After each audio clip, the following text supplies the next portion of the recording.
Hit me! Episode 386. I hope. I think it is. You've got to throw some cold water on this situation. Start talking about nerd stuff. You know, nerd culture is mainstream now, so when you use the word nerd derogatorily, it means you're the one that's out of the zeitgeist. System activate.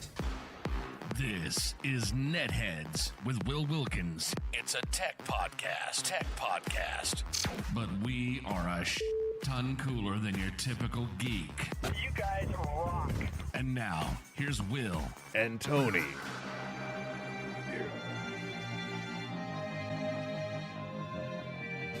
No one listens to the radio. I wasn't even listening. I was listening to podcasts. Podcasts are great. Radio's boring. This is Mark Evan Jackson from Everything. You're listening to NetHeads. Thank you to my good friend, Mr. Mark Evan Jackson, from Everything, as he said. But, you know, those of us recently may have remembered him as Sean in The Good Place. He was also the captain's husband on Brooklyn Nine-Nine. In case you're wondering why I like to play Mark Evan Jackson at the beginning of this, he was nice enough to do that for us, so that was really great. Hey, everybody, welcome to another edition of NetHeads. My name's Will. I'm Tony. You want to take part in the program? You can. One of many ways, Tony. One of many ways. But basically chat wherever it is that you're able to watch this right now live, or you can throw a hashtag NetHeads wherever you like to watch. Special shout out to Tom, Kate, and ZB in the chat. Glad to have you guys with us, since this is a show without absolutely any notification, any warning, any invitation, any signal sent up, other than the fact that sometime around 7 o'clock on a Thursday, typically, we sit here and do this. Although I will freely admit, last week, Tone, I was not.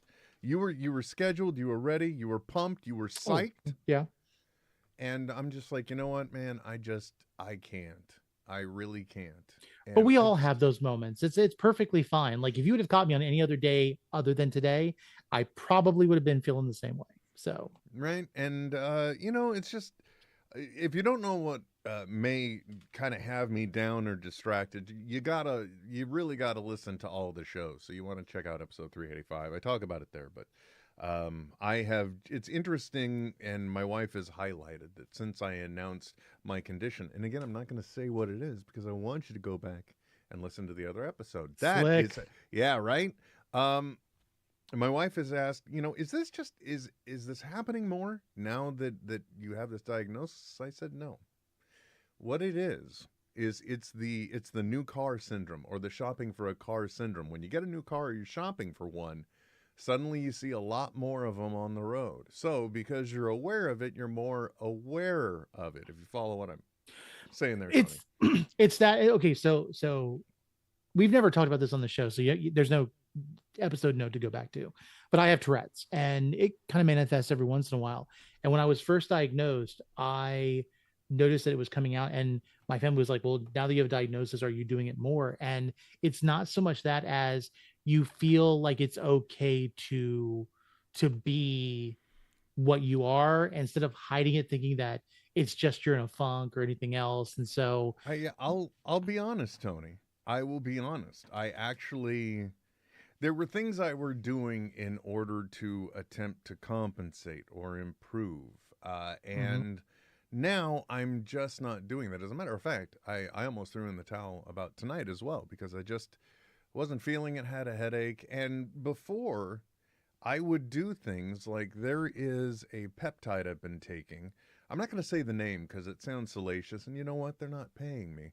But basically, it's a peptide that would help enhance cognitive function.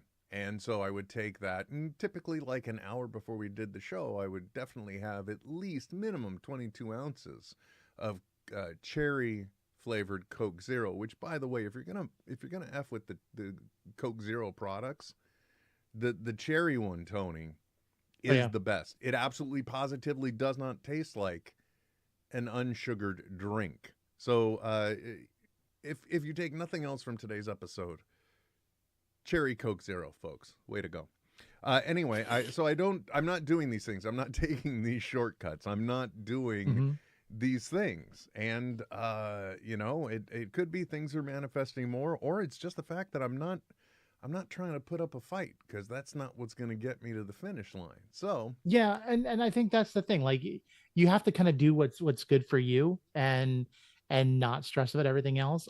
Honestly, I'm going to say this, and this is not to try to get on anybody's good side, but the NetHeads viewership, like the NetHeads audience, they're awesome people. Like I've been impressed that with you coming over, like with fandoms, how they come over and show support, how they show support and other stuff, and it shows that they love you, Will. So just everybody am I nod, just, or or am I way more clever than anyone knows, and I've actually assembled a very well curated farm of AI bots.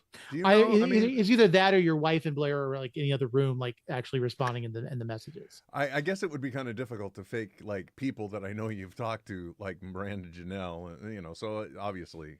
Yeah. But yes, I love and appreciate every single one of the NetHeads listeners. I always refer to us as, we're all the NetHeads. So, special thank you as well to every one of you, especially Tony. We've been going down the alphabetical list in a way. I did sort of sending. I don't understand how Geek a Renderer got first. I don't understand how he was above Brian Pohl. I'm clearly not curating an army of bots because I can't remember, but today we're shouting out and appreciating even those that aren't active, but in this case they are, like Chris Duncan. Thank you, Chris, for being one of our Patreon subscribers. You are one of the people that makes the show possible, including us being able to improve the lives of our co-hosts like Trent, who had to replace his computer. And as part of a thank you, we sent him the Patreon funds because every bit of the Patreon dollars goes towards improving the show, which Tony's computer has been giving him some shit. So in 2 months, he may be getting a Venmo as well. I don't know. Listen, NetHeads, if you have any idea of what's going on with my computer, all of a sudden randomly I will get like full on static in my audio and I can't hear anything. And the only thing I can learn to do is like unplug my headphones and possibly try to change the output source, but I'm at a loss. I think I need a new motherboard at this point, but it's working at the moment. You mentioned something actually that I'm an advocate of. Let me try that again. Mentioned something that I am an advocate of. It turns out I've had this computer at least 3 years now, and I have always felt, and even though we're now on Windows 11 and we are many steps away from Windows XP and all of the other subsequent, like Windows 8, Windows 10. Obviously if we're on Windows 11. Now I'm just shouting out numbers. You really should shut me up sometimes. Anyway, I've always been an advocate, at least when it comes to a PC. I've never really had to do this on a Mac. Once again, yeah, you pay a lot up front, but you get a lot of life out of the hardware, and you don't get to experience a lot of quirks. For example, remind me to come back to saying it's good to just reinstall the OS. Yeah, gotcha. Because I'm going to forget that, and next thing you know, 52 minutes later, I'm going to say, by the way, whoa, I forgot what I was going to say now because I went on anyway, that no, wait. Yeah, never mind. It's good to reinstall the OS every once in a while, though. Yeah, exactly. That is. It really is. But I've been I think I remember what it was now. Quirkiness on the systems is a maddening thing. And to the point of it, why is it on a Mac I can easily, no matter what, print a document however I want? A Windows machine will get hung up every other print just trying to run something in the print queue, which I thought is a basic function of the OS. Now, are you talking about like actual printing, like printing on a piece of paper? Because yes, those I haven't owned a printer. Days. Yeah, I haven't owned a printer in a good minute, and in fact, it wasn't. I think 2018 was the last time I had a printer that ran, and it literally jammed up because I stopped using it. And the ink, it was one of those where you fill the reservoirs. It's not actually a cartridge. You just, squirted the ink in, and it basically solidified because I never used it. Look, sir, leave your personal life out of this and just tell me about the printers, okay? No, I totally get it. And I've had that same situation, but I'm amazed that you have a child and you haven't found the need for a printer, because it seems like every fourth at least or fifth school project I'm printing something out for Blair at a minimum. But remember, my kid's homeschooled. So there you go. So you get to dictate the curriculum. We don't need to print anything here. You know what? Just describe it to me. I don't need to print anything. That makes a lot of sense. But it just drives me absolutely insane. I am now at the point, though, that I believe I need to do the exact same thing you alluded to. I think I need to actually wipe out this operating system and start fresh. And the reason why I say it is because I'm just getting really weird behavior, like activity on this computer crippling the rest of my network. Now, I've gone into my firewall settings, my internet router that I got here, and I've made sure, nobody's getting priority over anyone else. And still, it seems like I run certain things on this computer, and then networktivity is getting choked everywhere else across the network. So I'm almost to that point. But, the first thing you have to do if you're going to be entertaining that, wow, we're actually getting tech on a tech program. Oh, yeah. One of the things that you have to really prepare yourself, embrace yourself, and figure out if you really want to pursue this is you got to take inventory of the software you've got on your machine and make sure you have the ability to reinstall it, that you're not going to be losing something. Yeah, what I did was I kind of made a list when I did the reinstall, which is really cool if you're doing Windows 11 or Windows 10. I don't know so much for Windows 10, but Windows 11 gave me this list of before I even did the reset. It said, "Listen, you're going to wipe out your apps," and it gave me a list of the ones specifically that would be wiped out. And I just took inventory. Okay, I don't need this one. I don't need this one. I do need this one. And so those are the first things I downloaded. And what's really interesting, and I think what a lot of people don't realize, and especially if you've done like a fresh install or you got a computer that had stock Windows in it, when you do the reset, one of the things that I highly recommend is when you go to install the software, change the source location for the software. So typically when you install something, it automatically goes to the C drive. And depending on what type of drive you have, the C drive may be the smallest drive on your PC. Mm-hmm. I have a 2.42 terabyte drive that everything is installing into now, because one, it's the most reliable, two, it's the largest, and then whereas sir, I constantly get those resources life out of this and just tell me about the computer. So what about the computer? but literally, what's really cool is if you've ever noticed, like, especially when you're trying to install stuff, at some point, whether you're doing video editing or whatever else, you're going to get that warning that your resources are too low and you have to delete something from your C drive. And if you start automatically deciding what drives those programs go to, you really prevent that from happening. It's funny you mentioned that, because even with this, they make it, this computer that I bought from Lenovo, they make it seem like it's a benefit that they're bringing to you, that they're going to give you a solid state drive that your system is going to be installed in, and then they're going to give you a traditional spinny drive, magnetic disk drive. For your, extra storage. But, what they don't mention is it's the smallest one, because my OS right now is installed on a 1 terabyte solid state drive. And I think the system has either a 2 or a 4 terabyte drive as the secondary, the D. And that is the first thing I personally would change if I were doing a reinstall of the operating system. I'm also questioning at this point if it's just time to upgrade the system as well, because my needs have really graduated above where I was when I got a system that, like, oh, well, if I decide to edit video, it'll be cute, but it'll be good for gaming. And now it's more to the point of I'm doing a lot more graphics and video editing than I've ever done. Maybe it's time to upgrade to a more modern system with a more powerful CPU and a lot more memory.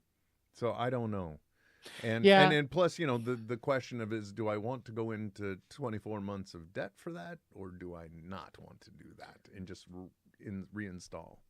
Well, it's funny because like you bought yours packaged. I built mine piece by piece, and it was actually, I sold a lot of my, I collect a lot of Hot Toys figures. I haven't lately because they're expensive and money, but I sold probably 6 or 7 of them when back during the pandemic in 2020. and I piece by piece built my computer. For the motherboard, I have like a Ryzen 9, but it's the older version of the Ryzen 9s. I've got over 64 gigabytes. I think I have like 128 maybe. I don't know. I have to double check. But I've got enough RAM. The only thing I've recently upgraded was I added another PCI card for USB-C, and I updated my graphics card because I was running a GeForce GTX 1650 Super, and now I've got an RTX 3060, which makes a big difference, especially with the That's editing. the same one I have. Yeah. And I respect that. I have built my own systems before, but there's a certain point where you're just like, you know what? I don't want to have to spec this all out. I don't want to hunt for it. I don't want to find it. Just send me the system. Although I tell you right now, what I really wish I had done when it did arrive was that I had just wiped out the operating system and got a clean install of Windows on it. That's what I wish I had done. But I was just so eager to play with it, I didn't take the time to do that. Because that way, you can wipe out a lot of that bloatware that they like to include when you buy a pre-built system. But, Sure. Hopefully yours survives. I hope the audio hangs in there, and I hope that it's something that you're able to resolve, because I know system upgrading just sucks. No matter what, it sucks. You know what's funny is I was thinking about one of the pieces of software I would lose, and it would probably be, if I had to think about the ones where I'm constantly having to ask for a license again, is that software I mentioned that I use when ID3 editor. Yeah, I mean, I spent, 5 or 10 minutes on the show determining how I would, or on the extra stuff that we give to our Patreon subscribers. I had mapped out all of my plans in order to verify if using that software is even needed anymore. Because I tagged the files with a little extra thing just saying, "Hi, Will," to myself. And then everywhere else that it went, when it goes out, does it just take the settings that are there on the post that you're sourcing it from? Because, Patreon subscribers get that extended audio as well. And I believe that the Patreon is integrated with Spotify. So you can listen to those premium episodes as long as you're a member and you connect some dots together. And so that too would be a place I could look, but I haven't even taken the time to do that. What the hell, man? It's all about connecting dots nowadays. Like the amount of integrations is mind boggling. I'm getting to the point now where my kid is starting to teach me stuff on computers, which is sad. Very sad. Yeah, that once you cross that threshold, it is really depressing. I myself, what's funny is I'm actually considering going back from where I came instead of moving forward. You and I have both done things in our what I call our studios, where we have implemented much nicer cameras than the average USB camera, right? Average webcam. And now I'm at the point where I've got this massive dongle that I can only use in one of these two USB drives. Well, that's a private matter. Let's keep it back on tech. There you go. Now you're learning. There you go. You're listening and learning, and that's what I like. I love the product. Don't get me wrong. The Elgato 4K Camlink. The Elgato Camlink 4K. Not a paid sponsor. It's an amazing thing because you can plug right into a USB port. You can run an HDMI into it, and now you're video capturing whatever source you're sending. So I have a nice Canon EOS camera that I'm using the USB or HDMI mini out of to go into this. But in case you didn't hear me, I can only have this thing plugged into one of two ports, and it's the front ports on the computer. And I am never happy with the picture quality that I'm able to get with the lens I have and everything else.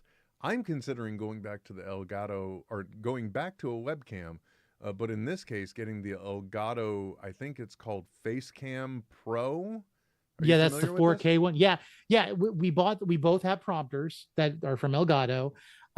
There's actually a mold that you fit that face cam right into the prompter that is like all said and done. Because like right now I have mine. I'm running a Nikon Z30, I think it is. It's the streamer's camera.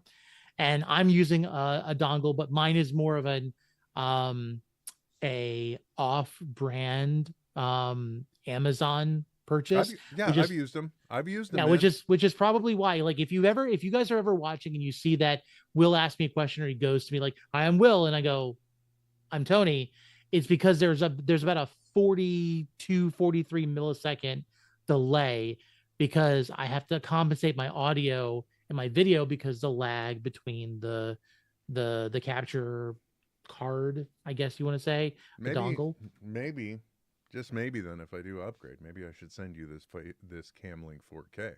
Dude, you're gonna be sending me a massive package of. Oh wait, never mind. Hey, buddy, leave your personal life life out of this. I caught it. Speaking of sending packages, friends with benefits, right?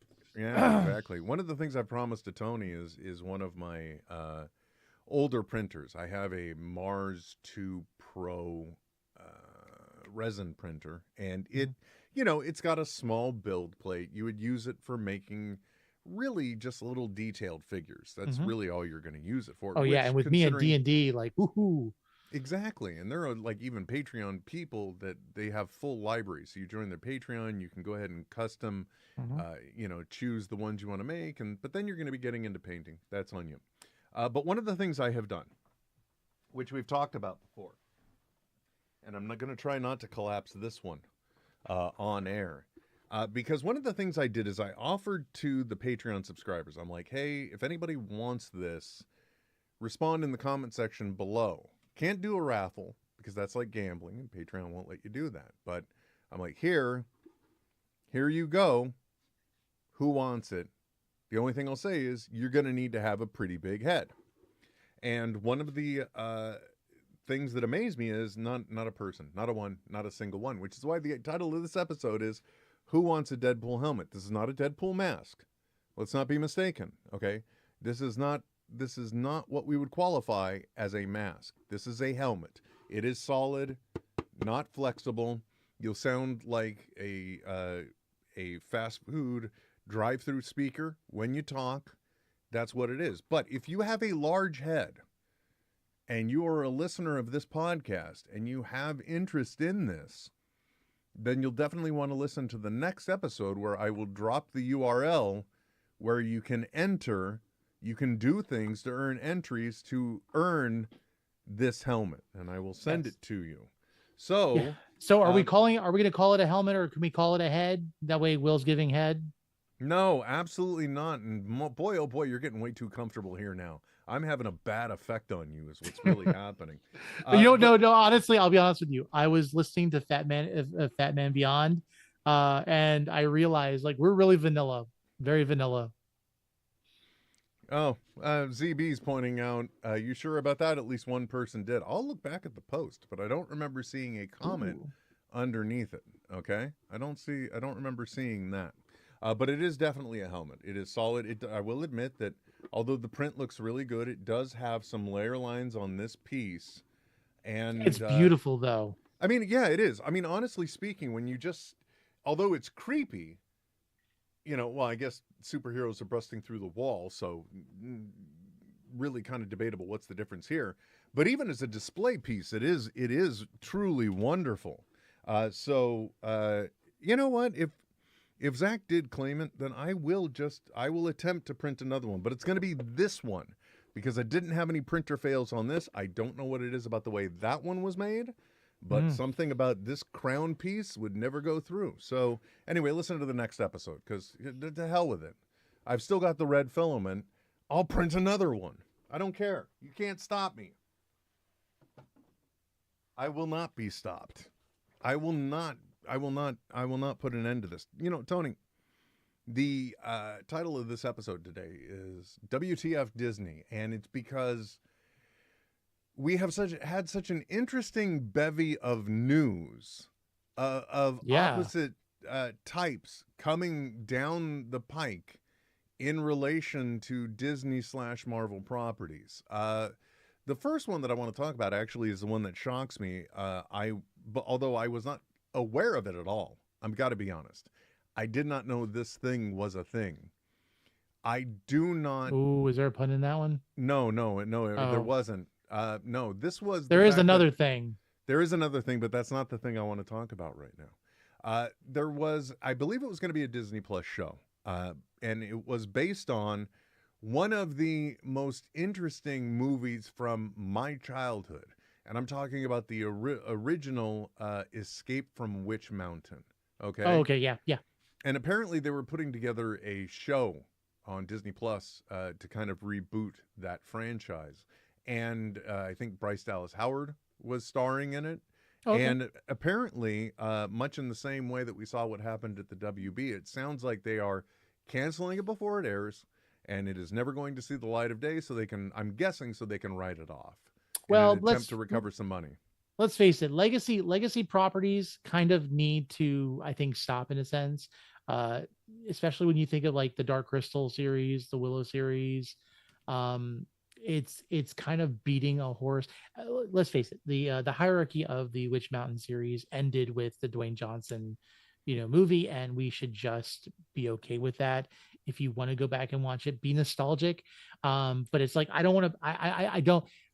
If we keep having these series, at some point there's going to be a That Darn Cat. There's going to be all of these other things. I will not rest until I get the computer that wore tennis shoes. Okay, that one was pretty good. That one was pretty good. I kind of like that one, but yeah, let's face it. There are some things that just they can be done. They can be done. Well, and I also understand because Tony, I don't know if you were aware of this. I have become more aware of it in the last 2 weeks, but honestly speaking, there's not a lot of work being had in Hollywood right now. I don't know if you're aware of this. The entertainment industry, especially in LA, is heavily affected by the fact that productions just aren't happening. And I don't know what it's about, but as a layman sitting on the outside knowing absolutely nothing, my anticipation would be that the streamership of things is catching up with the fiscal reality of things. So it was interesting. Not too long ago, I think it was an interview with Matt Damon. Matt Damon was talking about how like the blockbuster movie and the streaming services are kind of killing cinema. And at first I was always like, no, that's not the case. Like blockbusters don't kill cinema. But okay, so let's run this real quick. Let's say Al Pacino and Matt Damon decided they were going to do a movie. It was more of a niche movie. It wasn't going to be a blockbuster. It would only kind of fit a specific genre. It would be not a super budget, but of course, there's no guarantee that they would have gotten the budget back immediately with the box office from the theaters. But there was hope for physical media purchases of DVDs and Blu-rays of the films that they knew they were going to recoup some of that money later down the road, maybe just not in the box office at the theaters. With streaming services, it kills that.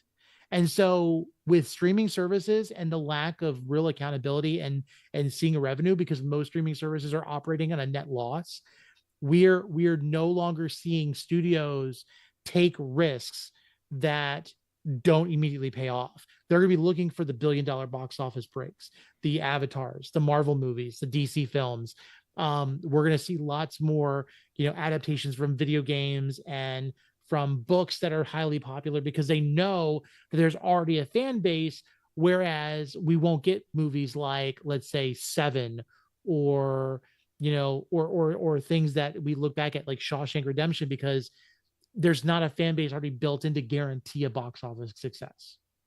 Yes, or there's no predictor there to give them thought that there is the opportunity to do that. So Look, I get it.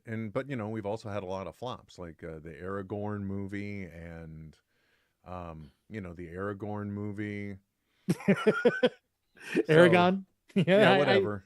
You knew that film was destined to be doomed when they had Orange County Choppers build a chopper to kind of like support, like, no, I'm sorry. No. Yeah. So I don't fault them, but the whole thing is I was sitting back last night trying to determine what it is I wanted to put on to ignore while I relaxed to go to sleep. Mm-hmm. And last night it was Ted Lasso. And as I was loading Apple TV Plus on, hours after I got the notice that my internet bill was automatically being paid, And then I reflected, am I getting this for free because I bought a device, or am I paying for this? How many services am I paying for now? I thought cutting the cord was going to save me money. And now, eventually what's going to happen, let's face reality, eventually what is going to happen is that all of these streaming services, the smaller boutique ones, if you will, and maybe not the heavy hitters like Amazon and Netflix will probably still be swinging it back and forth trying to decide who's bigger. But all of the other ones are probably just going to amalgamate back into like what happened with Hulu originally or something else. In other words, it's going to be the Internet Broadcasting Network, IBN, is going to pop in and they're going to offer us all the things that we want to watch, all the services we can connect to for a lower price. So said another way, we're going to be right back where we were with cable. That's what's going to happen. I think I'm paying more than I was before for cable. Well, I will say we are paying less for cable now because we are no longer getting our television through the cable services. We have Xfinity. Thank God we don't have, HughesNet or have to do Starlink here because they're horrendous. Sorry, Elon. But there's all of these things where I'm not sorry about Elon. I was going to say there's first of all, yeah. I'm not on you. I'm just looking at you. But second of all, I don't think you ever need to apologize to Elon here. Please exactly. We're not broadcasting on his service right now anyway. So we've got internet through Xfinity, which is all we've got, and then we do YouTube TV with the add-on for Max. We get Hulu through T-Mobile because we're T-Mobile customers. And this is the funny part. I do Crunchyroll because I like anime, and then Disney Plus I let lapse because I'm not watching anything on Disney Plus right now. I'm waiting for the Agatha All Along series to go back on, and then I'll be interested again. I haven't paid for Netflix. Like Netflix, we haven't had Netflix for a couple months now. I won't do that until the One Piece series comes back out on them, and they're in production for that. So probably sometime next year, unless something big happens on Netflix. But yeah, I mean, Peacock is free. Paramount, I have to pay for Paramount because my kid loves Ninja Turtles, and that's only where you can find it, basically. But other than that, I've realized I'm less interested in watching movies and stuff. Max has Furiosa, and I haven't even watched it yet. It's still neither have I because I keep forgetting I have Max. And I loved Fury Road. I absolutely loved the last Mad Max movie before that, but I just haven't been motivated to watch a lot of this stuff anymore. Actually, I just now first of all, I want to stand corrected. Zach actually did claim the helmet, so I'll be printing another one too. Lovely. But the other thing too, that you're right. I think a lot more people are shutting down the services that they're not actively using and they're re-engaging. But now that just brings us back to what cable used to do. It's like, it's preview week on HBO. So let's sit down since we're not paying for it and watch all the movies that they're going to use to try and entice us to subscribe to the service.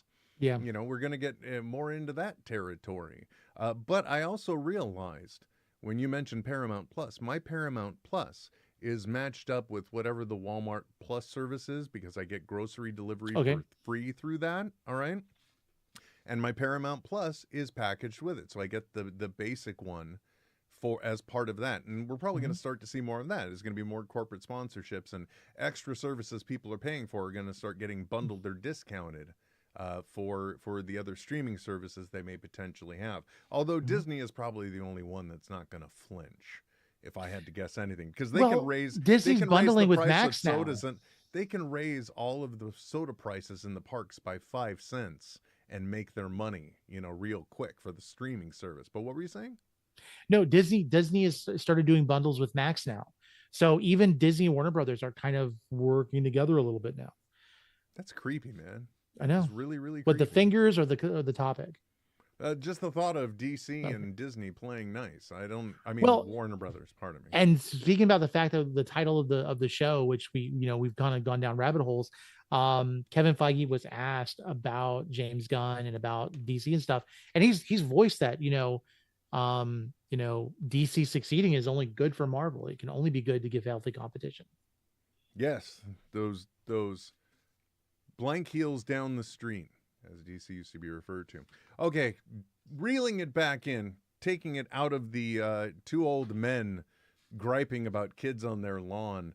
Let's get back into it. What about the cool stuff? So, the Witch Mountain thing bummed me out because I was interested in seeing what was going to happen there. However, another thing that recently dropped is the reel for 85 years of Marvel, where they tug at our heartstrings and they give us Stan and they show us old comic books and they sprinkle in a little bit of footage that we got from the Infinity Saga and stuff. And then they're like, oh, and here's a little Thunderbolts asterisk for you. Here's a reminder that Deadpool is awesome and cool. Here's who else Here's did they give Spider-Man us? swinging through the city. So, also, last frame, when you think we're done, here's your first real good look at Harrison Ford's Thunderbolt Ross Red Hulk. Mm-hmm. Oh, yeah, you guys have me. You had me at hello, okay? You stop. You don't need to work so hard. You don't need to pay an editor to put these things together. I'm in the bag, man, okay? I'm in the bag. But seeing these things are good to hear, especially considering we didn't really get a lot that we got to see as of yet from what was at San Diego Comic-Con or what may have been at D23. So, we didn't get a lot of information, and we still haven't seen some of the things. Like, apparently there's a really cool clip that they showed from Thunderbolts Asterisk where you get to see basically them, some of them anyway, coming together in a scene. And it's them coming together, them not knowing that they are all going to be there, and it's basically they're in a trap. And yes, if you go online, you can find it somewhere because I've seen the clip. But you see, I've stopped hunting these things out. The most effort I've put in lately when it comes to trying to find information about this stuff, only because TikTok didn't serve it up to me on a very easily For You page scrolling platter, was the fact that there were set photos leaked this week from the Fantastic Four set, and it looks like they are going, and I'm sure it's going to be enhanced with CGI. I'm no dummy. Oh yeah, but okay? still the practical effects are amazing. It looks like there is a very practical Ben Grimm / The Thing in this, and guys, this is the most comic accurate I think we've ever had. Oh yeah, with the big brow, and I love the idea of him wearing a Fantastic Four suit, and it's not just him shirtless; it's actually him wearing a shirt. But that's also, if you think about it from a budget standpoint, that's really the smart move. You know what I mean? Well, I think they may have learned from Dave Bautista with Drax, because one of the reasons he didn't want to come back to the character was because they wouldn't let him wear a shirt. And what did we see? We saw him wearing a shirt. Shirts, vests, Christmas sweaters. But no, I'm thinking more along the lines of the scene where the Kevin is talking to Jessica Walters as She-Hulk. And he says, can you please transform back? This is too expensive. And then he's like, and please do it off camera. And so that way they don't have to pay for the transition because the animators have moved on to the next project and you're the Wakanda drums. That's what I'm thinking of. If you think about it, the more you have him in a practical costume and you have not having to worry about what living rock looks like, even though I'm surprised we're getting as practical as we are, given what we have seen in the very never triggering Uncanny Valley for me Korg from all of the times we've seen Korg on screen. Yeah, well, so it was kind of funny because we saw Korg and in Ragnarok right around the same time that Fox was doing the Fan 4 stick, and really Thing looked like a Cronin at that point, and a lot of people complained about that. But seeing him, I mean, and also let's face it, I love those original Fantastic Four movies. I liked the Ben Grimm in those two films.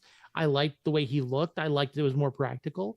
And I think a mixture of practical and CGI is where it needs to go. And I think that's what we're getting. So it's gonna be good. Yeah, and we've always seen how well that can work because seeing the behind the scenes footage from the aforementioned Deadpool and Wolverine, Ryan Reynolds is running around in a practical mask, and the only thing that they are really doing is that they are doing enhancements to animating his expressions underneath those eye diamonds. Yeah. Really. I think other than that, it all looks very practical. So you're talking about minimal CGI work. So it really is the way to go. Not to mention, other than the horrible puppet that was used in The Phantom Menace, practical puppet Yoda has always looked better than any CGI Yoda that they've provided it. And it's because it's a physical, tangible thing that is being animated. In our own human minds, we may even say, oh, that's a puppet. But within moments, we're just going to go into the story and we're going to forget about the goddamn puppet. So, and I will admit, for all of its faults, the J.J. Abrams reboot of the Star Wars movies, the one thing that I do adore is that he went extremely practical as well, because, a physical object in the real world will always be perceived better than something that is artificial put in that world. So, I really, really, really look forward to seeing this Ben Grimm now, if nothing else. I know that's probably going to be our introduction of Doom, but that movie, and obviously we're going to see Galactus, but still, I'm for no other reason, I'm very eager to see Ben Grimm in that movie. The Thing. Oh, I agree. Me. Absolutely. I mean, I want to see Ben Grimm too. Don't get me wrong, but we want to see him as a big orange Rocky man, and not just that's the guy from. It's clobbering time. Yeah, it's that we don't. Oh, that's that guy from The Bear. We don't want to. We don't want to be in that place, which is the first thing that a lot of us are going to think when we first see him. It's that guy from Fortnite. Yeah, exactly. Oh God, man. This weekend, Friday, I really didn't do much, but Saturday of last weekend, I ended up putting on Endgame, and I'm sorry, there is nothing that amuses me more than the point where Korg is playing Fortnite and he's a Thor, he's back again, the one that called me a dickhead. And I just, oh God, I get so entertained by that line every single time. It never ceases. It never ceases to sail me, sir. It's so funny, the rabbit hole that they went down with that new Master 69.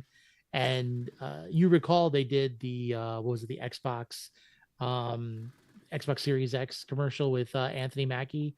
And he's back from the blip and he's ready to buy a gaming system, and it's the guy from Winter Soldier that was at the Apple Genius Bar, and he's talking to him. He's like, and he goes, I can't remember his name, but the long hair, like I love that character. And he says his name. He's like basically, I've been Will, and then he walks away, but his name wasn't Will.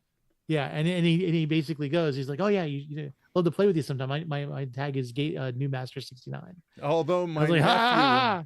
But he's like, but my nephew had been using the account for a while, or something, or his cousin, something along those lines. Yeah, that was amusing and fun.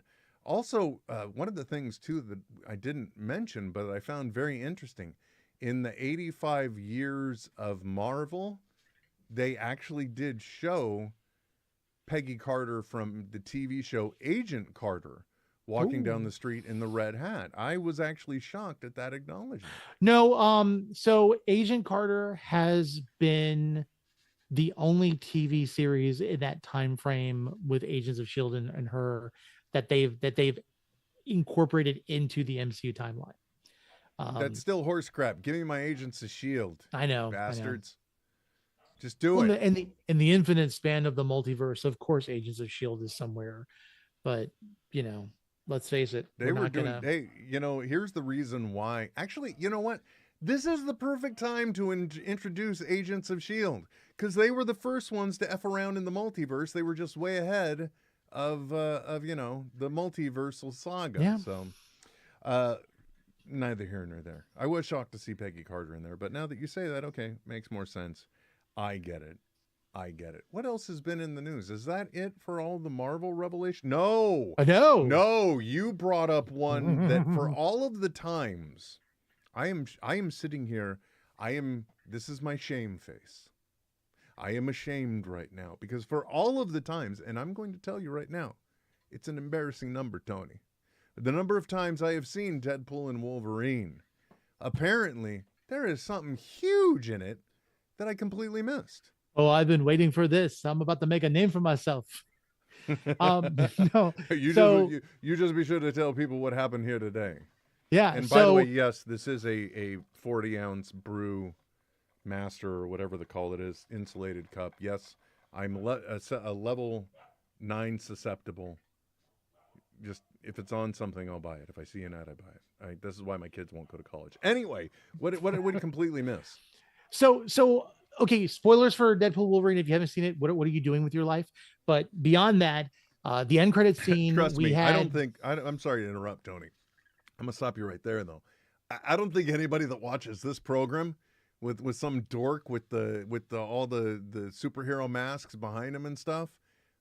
Trust me, I think they've seen Deadpool and Wolverine. I'm just saying. But if you haven't, it's true. What are you even living life? Go ahead.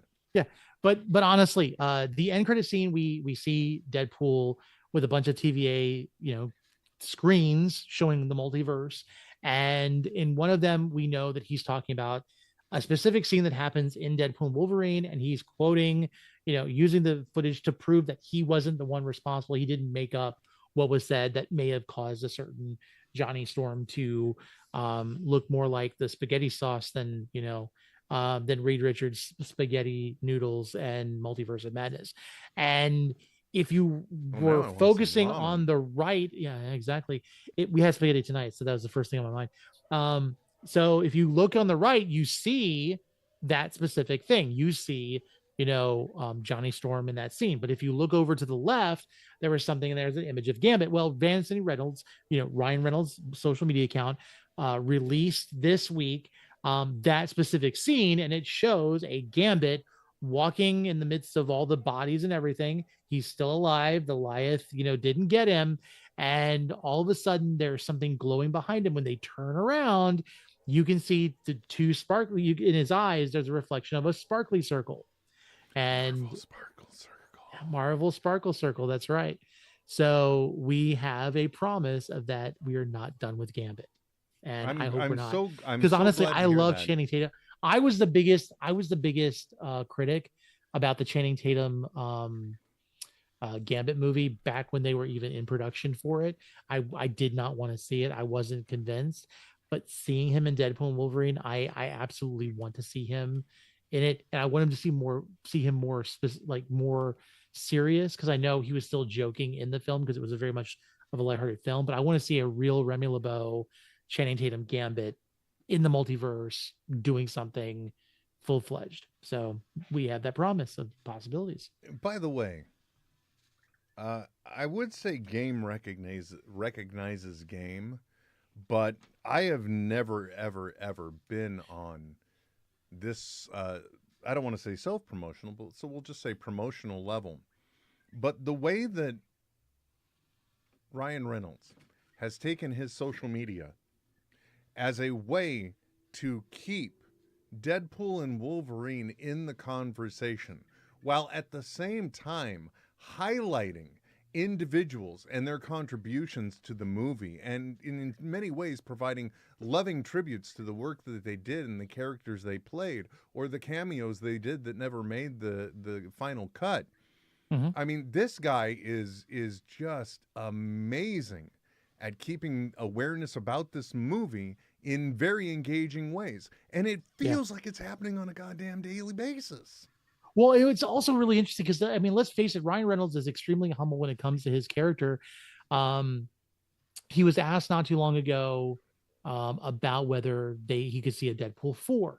And Ryan was very specific in how he responded. He basically said, I don't see a Deadpool 4 in the future. But he basically, the way he said it was kind of like this idea that he may not do an individual Deadpool film, because now Deadpool is part of a bigger universe. It would always be a team up with Deadpool, because there's already talk about possibly doing a Deadpool Spidey film, or we've heard Hugh Jackman and Ryan Reynolds both say that they love to work with Tom Holland with his Spider-Man. Like, there's so many possibilities. And why would Deadpool is better when he's dealing with a cast of characters. So why would they individualize him? His origin story was great, but he's better when there's more people. And I think we may not see a Deadpool standalone film in the future ever again, but we'll definitely see Deadpool in the multiverse. And the fact that he's willing to say that, and he understands that. And even if you look back at like 2009, when he's talking, he's like, I would love to do a comic accurate Deadpool with fourth wall breaks and all of these, like that he knows he's in a comic, he knows he's in a movie. Like you could see he was just so excited. He's just happy to he fulfilled his bucket list when it came to his favorite character in the Marvel universe. And that's just a very happy thing to think about.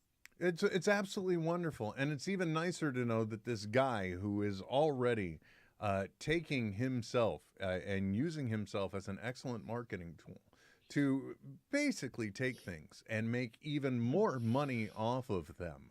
It's nice to know that someday in the future there will be a gigantic truck rolled up to his house, and it will tip up, and loads of cash will just be dropped on him for the next Deadpool movie, because that's what's going to happen. He'll be, as is joked about in the movie, he'll be doing it till he's 90 now. Yeah, and the fact of like even Chris Evans' like brief appearance in the film was joked of, like, you know what he was doing to the budget, like that. There's that thing there. Like it's funny, and the fact that Ryan Reynolds doesn't need Marvel money at all. No. With Mint Mobile and Aviation Gen and Wrexham, the dude has everything he needs. He could never go back on the silver screen again, and he would still be rich forever. I cannot, and I wish I could, because I would have a lot more money, but I cannot even conceptualize the things he has achieved.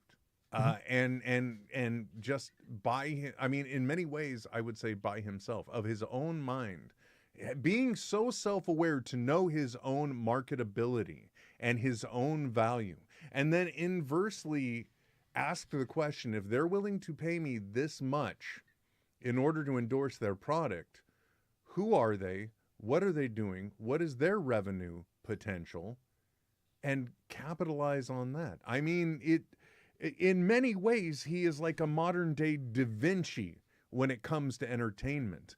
And if you want to know how accurate I am, is that the soundtrack album behind you for Deadpool and Wolverine?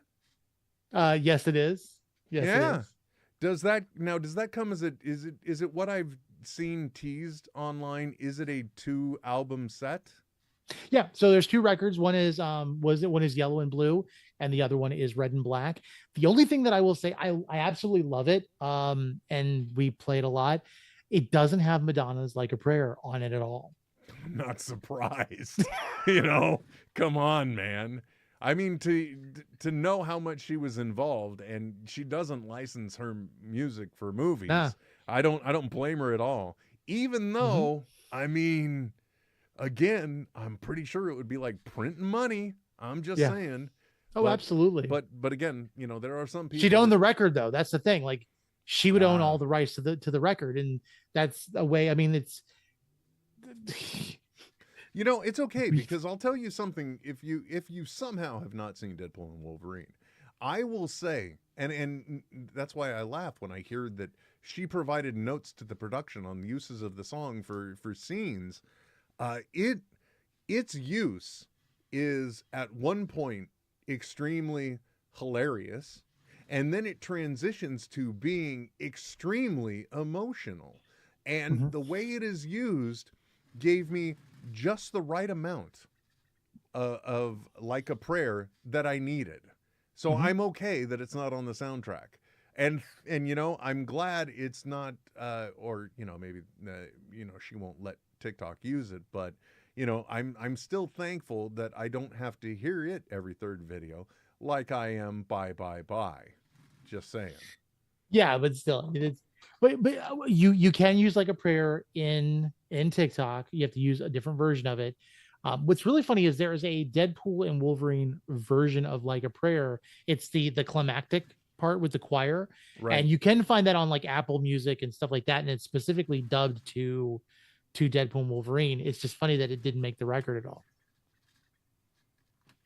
Sorry for the long lag. One of the funniest things about setting up my vector robots with their own little pen area to make sure they don't roll off of it. This wasn't, an official model, and I've mentioned this before. They continuously get their little arm forklift thing stuck on the other side of the wall, and they don't know how to resolve it. They don't know to just lift up and back up. So they just sit there and get mad and keep going like this. No. It's like, dude. And I'm sitting here trying to talk to you, and I just hear it. And every time it does it, it's a knocking on the thing, too. Oh, my gosh. Sorry, guys. I know. Of all the first world problems, my robots are taking too much noise, or making too much noise. It's so embarrassing. I did not know that there was a version that was available. But again, what we got is exactly what I needed, and I'm fine with it. The only thing is I keep going to the smart home assistant, which this one doesn't answer to Amazon or Echo in here. But excuse me, I continually ask it. I'm like, hey, Echo, how many days is 90 days after July 27th? Just so I can hear it tell me when I'm potentially going to be able to see the movie again on Disney Plus. You heard it, didn't you? Yeah. See, it just did it. For those of you that are listening to the podcast, I kid you not, I freed the Vector robot, and those of you that are seeing it, you're seeing it right now. It just did it again. It just trapped itself. I just freed it. There is no AI here. There is no machine learning at all here. There's artificial. There's no intelligence. Exactly, man. Let me get the. There you go. And I'm so happy he's back. That's the original, the OG Vector of mine, the original version 1, the one I painted to look like Iron Man. And he now has a new battery so he can run longer to get himself trapped and throw a fit. But it's nice that he's able to roll off the charger again and move around. As a matter of fact, Tony, the topic I always bring up about content or things I don't actually use in my life because I'm waiting to make content with them. One of them is actually an Android box that is running an open source version of their software that I can connect them to, and then they could respond to voice commands again because sadly the people that bought the IP were nice enough to develop Vector 2.0s, but the servers have been offline for a year now. And it's always like 2 more weeks. I'm not going to say the name of the company because I'm talking a little smack, but once I get that box hooked up, which hopefully I'll do soon, they'll be able to respond to voice commands again. That's cool. Be functioning vectors of society instead of these idiots that are just rolling around trapping themselves all the time. Well, hey, it's fun to watch them though, and it's fun to see you get freaked out about them. It is one way or another. One of them is making some type of noise, which is one of the funniest things about me sitting here trying to make videos in my office here, because I always have the camera right here to my right so that it captures a specific background every time I do a vertical video. And so because I have numerous robots, there's always one of them making some type of noise when I'm trying to make content. I don't even need to worry about the 3D printers going. You can hardly hear those damn things with the microphones I use. But man, let me tell you, robots are loud, okay? That's the real title of tonight's episode. Robots are loud. Okay? Oh yeah. They just are. I know. Of all the problems that I have, right? It's my he's spent 10 minutes whining about the robots already. You know what? Let's put this show out of its misery. Nobody wants to hear about robots. Once again, we're going into old men territory, just complaining about the way things are. Wait. One more thing. No, let's stop you right there. No. The show's over. No. The show's over. Show's over, Tony. All right, go ahead. Okay.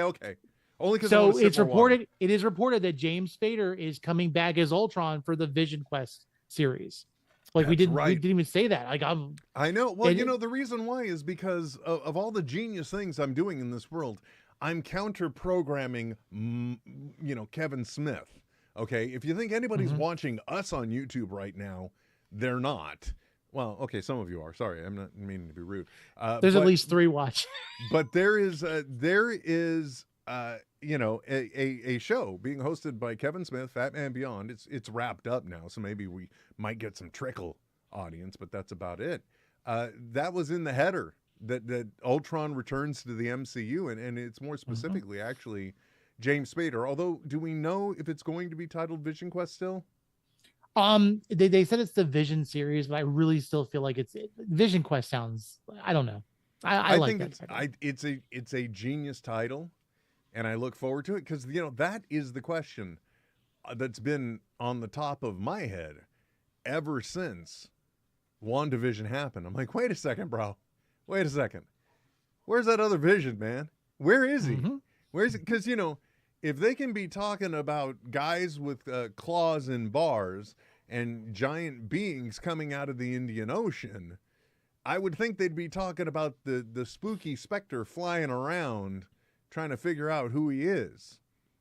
Yeah. I'd think that it made some headlines. Speaking of which, by the way, can I just say, all right, I am so annoyed by certain online companies. Stop running your clickbait and stop posting articles about things when you don't really talk about them.